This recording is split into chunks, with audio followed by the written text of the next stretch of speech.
Alors les nouveautés, ce sont toujours évidemment les films qui sont nouveaux et les personnalités qui ou changent ou viennent pour d'autres raisons.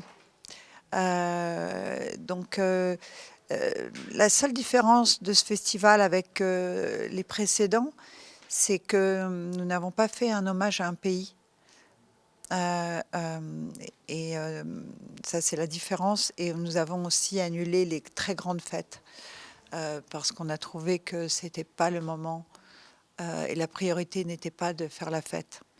Donc de garder l'événement culturel, de parler de cinéma, mais voilà, donc la différence, c'est ça cette année. C'est pas d'hommage à un pays et pas de fête. Sinon, il y a cette année toujours le panorama du cinéma marocain, mais il y a beaucoup de films marocains cette année, de grande qualité. Évidemment, on a pu en mettre qu'un en compétition. Et le choix du comité s'est porté sur le film de Mariam Touzani, qui est un film absolument magnifique, qui était à Cannes avant. Voilà, nous avons voilà 4 hommages qui représentent 4 continents. Et donc ça, c'est formidable. Avec des femmes, on a beaucoup de femmes aussi cette année. Dans le jury, 2 femmes hommagées. Voilà, donc des leçons, beaucoup de leçons de cinéma aussi, avec des femmes réalisatrices dans les leçons de cinéma. Et ça, c'est une chose qu'on a commencé en 2004 avec Martin Scorsese. Au départ, on avait fait une leçon de cinéma avec lui, puis on en a fait 2. Puis après, on s'est dit, tiens, on va faire un peu plus. On en a fait 4 et aujourd'hui, on en a presque 2 par jour. Et c'est un rendez-vous que les gens adorent parce que c'est ouvert au public, c'est ouvert évidemment à la presse, mais c'est ouvert aussi aux étudiants. Et les étudiants de Marrakech, mais pas seulement, des autres villes du Maroc viennent dans ces leçons de cinéma et parfois peuvent poser aussi des questions à des grands réalisateurs. Nous avons plusieurs réalisateurs qui ont reçu des Palmes d'Or. Nous avons la chance d'avoir Ruben Östlund, qui a eu 2 Palmes d'Or. Il fait partie de ce club, ce petit club de grands réalisateurs qui ont reçu 2 Palmes d'Or. On a Julia Ducournau aussi, qui a reçu une Palme d'Or, qui sera aussi présente. Donc ça va être très très riche. C'est un programme très riche vraiment cette année. Nous avons des listes que nous actualisons tous les ans. Évidemment, en fonction des actualités de l'année, il y a toujours une base. Il y a des personnalités qui sont dans mes listes les mêmes qu'on rêve d'avoir depuis des années, et puis sont souvent des gens qui tournent beaucoup, puisque si vous regardez vraiment la liste des jurys de Marrakech, on n'a rien à envier au Festival de Cannes, de Berlin ou de Venise. Croyez-moi, je connais bien les directeurs de ces festivals qui souvent m'envient nos jurys. Et parce qu'ils sont vraiment de grande qualité. On met plusieurs mois à les construire. Ça prend beaucoup de temps parce qu'en fait, ça se fait comme un puzzle. Donc, nous avons des listes par pays. Et pour ces listes, on les divise entre les réalisateurs et les acteurs. Et comme le jury doit être composé normalement de 9 personnes, nous en avons perdu 2 cette année. Un à cause d'un décès dans sa famille très proche, et un autre membre du jury qui a aussi son père assez souffrant, même très souffrant. Et la vie nous rattrape parfois. Donc ça, vous savez, quand ils ont dit oui il y a 2 mois, ils savaient qu'ils ne tournaient pas, donc ils se sont engagés, à tel point qu'ils nous envoyaient leur biographie, leurs photos officielles, donc tout était prêt. Et voilà, la vie les a rattrapés. Donc, mais nous avons toujours un très beau jury, comme vous avez pu voir sur scène, de 7 personnes. Donc nous essayons toujours d'équilibrer les réalisateurs et les acteurs, d'équilibrer les hommes et les femmes aussi. Et cette année aussi, nous avons 2 femmes réalisatrices. Et ça, c'est formidable. Leïla Marachi, que vous connaissez, et Nadine Labaki, qui est une très grande réalisatrice aussi. Donc, c'est un jury assez féminin aussi. Moi, je suis assez fière de ce jury.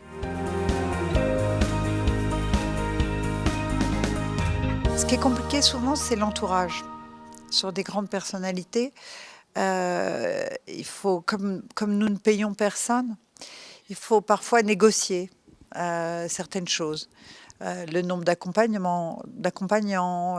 Et moi, je suis connue pour être assez sévère et parce qu'on a un budget respecté quand même. Le festival existe à cause de grands partenaires marocains, des grandes sociétés marocaines qui sponsorisent le festival, mais il faut quand même savoir rester dans un budget. Donc faire de la qualité tout en restant dans un budget. Contrairement à certains autres festivals qui payent et qui ont des sommes astronomiques pour payer les stars pour venir. Nous, on ne l'a jamais fait, on ne le fera jamais. Parce que d'abord, je pense que de payer les personnalités, euh, ça enlève la vérité d'un festival. Les gens doivent venir pour justement, ça fait partie de leur métier, ils viennent aussi pour montrer des films, ils viennent pour rencontrer leur père, ils viennent pour échanger. Et donc ils restent plusieurs jours généralement.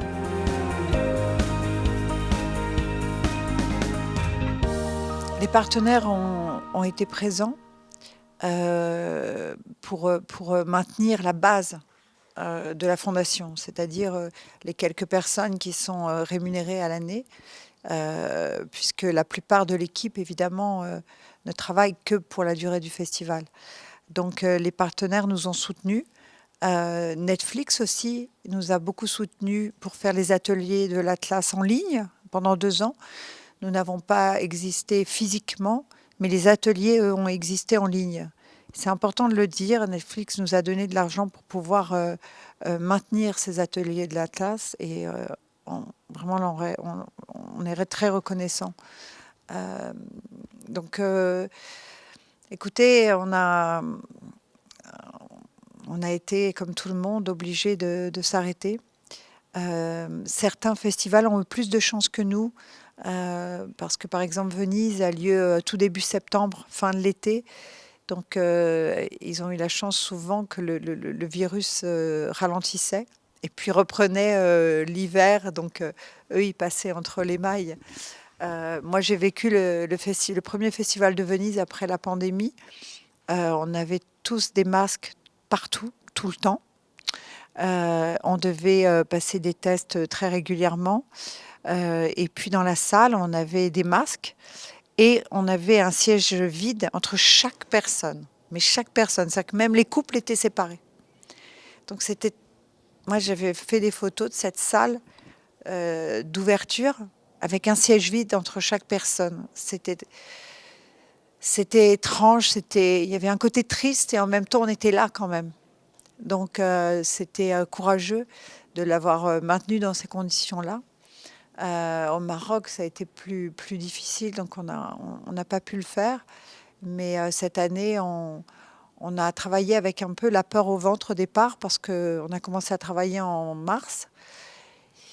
Et jusqu'à juin, on avait des doutes. Juillet, on s'est dit, est-ce qu'un nouveau variant va arriver cet hiver? Parce que maintenant, on vit tous avec les doutes.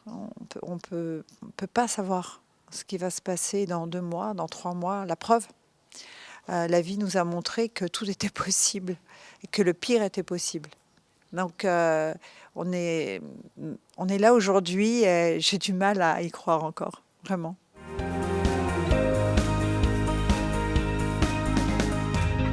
Moi, je ne crois pas, comme d'autres personnes, que le cinéma est mort. Il y a vraiment des gens qui pensent que l'avenir ne sera que sur des plateformes. Moi, je ne crois pas ça. Je crois que les deux peuvent coexister très bien. Il y aura des jeunes et qui auront envie de voir des films sur leur écran chez eux. Mais il y aura toujours un public, je pense, pour le cinéma. Netflix, l'avantage, c'est que parfois, quand même, ils produisent de très, très grands réalisateurs. Et donc, ce sont de très grands films, même s'ils sortent sur des plateformes. Mais ils peuvent sortir dans quelques salles aussi, dans certains pays. qui n'ont pas les règles aussi strictes que la France, par exemple. C'est pour ça qu'il n'y a aucun film Netflix à Cannes, parce qu'il y a ces lois très strictes sur les plateformes, qui s'appelle la chronologie des médias. Mais ils sont en train de la faire changer aussi. Mais Paolo Sorrentino, notre président, a dit une chose très belle en conférence de presse hier. Si vous étiez là, vous avez entendu. Il a dit qu'il avait fait un film avec Netflix et qu'il avait beaucoup de respect pour les plateformes, mais qu'il n'en referait pas, comme il ne refera pas de série. Et je vois ce qu'il veut dire, parce que malgré tout, il veut garder aussi sa liberté de création et il veut continuer à faire des films pour le cinéma. Aujourd'hui, quand vous regardez le nombre de plateformes, vous voyez aussi que la plupart de leurs contenus, ce sont des séries. Et donc, si tous les grands réalisateurs se mettent à faire que des séries, c'est là où il y a un danger. Donc, je comprends aussi ce qu'il veut dire, de dire aux réalisateurs, auteurs surtout, de continuer à résister aussi un petit peu et de continuer à faire du cinéma pour le grand écran. Donc, je pense que les deux coexisteront très bien. Vous savez, il y a quand même quelques films marocains qui voyagent dans les grands festivals. Le film de Mariam Touzani était au Festival de Cannes. Nabil Ayouch a déjà été au Festival de Cannes. Je crois que Narjus Nejar a eu un film au Festival de Cannes il y a très longtemps.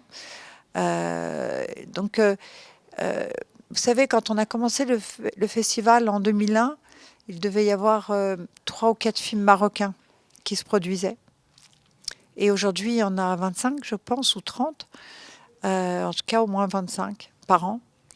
Et ça, c'est une évolution incroyable.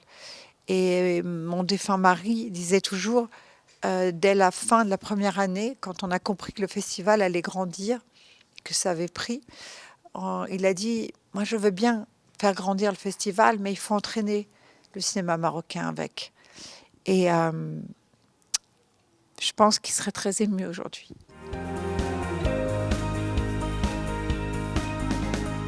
Évidemment qu'on honore les stars marocaines. On en honore une chaque année, mais on montre tous les films marocains de l'année, avec le panorama du cinéma marocain. Mais le networking, il se fait à différents niveaux.